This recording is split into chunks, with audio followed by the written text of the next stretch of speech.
আগামীকাল বিকেলে নবান্ন থেকে আমি এবং সংশ্লিষ্ট দপ্তরের মাননীয় মন্ত্রী সিএস এফএস এবং অন্য আধিকারিকদের উপস্থিতিতে অগ্নিমিত্রা পাল এবং আমি একটি ফর্ম পাবলিশ করব, যেই ফর্ম অন্নপূর্ণা যোজনায় ফিল আপ করতে হবে এবং আমরা কালকেই বিস্তারিত বলবো।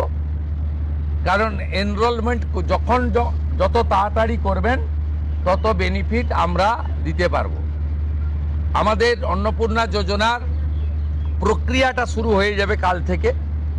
যেমন যেমন ফর্ম ফিল আপ হবে তেমন তেমন ৩,০০০ টাকা ট্রান্সফারও শুরু হয়ে যাবে।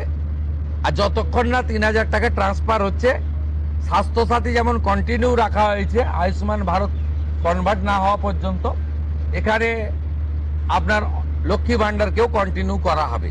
বিস্তারিত কালকে আপনারা জানতে পারবেন, ফর্মের কপিও আপনারা কালকে পাবেন। অফলাইন অনলাইন অবশ্যই থাকবে, শুধু পাবলিকের উপরও ছেড়ে দেওয়া হবে না। বিধায়করা নিজ উদ্যোগে ফর্ম ফিল আপ করাবেন এবং সরকারও বিডিওদের নেতৃত্বে প্রত্যেক বাড়িতে বাড়িতে ফর্ম ফিল আপের জন্য সহযোগিতা করার জন্য লোক পাবেন। এবং মাথায় রাখতে হবে, ভারতীয়রাই কেবলমাত্র এই সুযোগ পাবেন।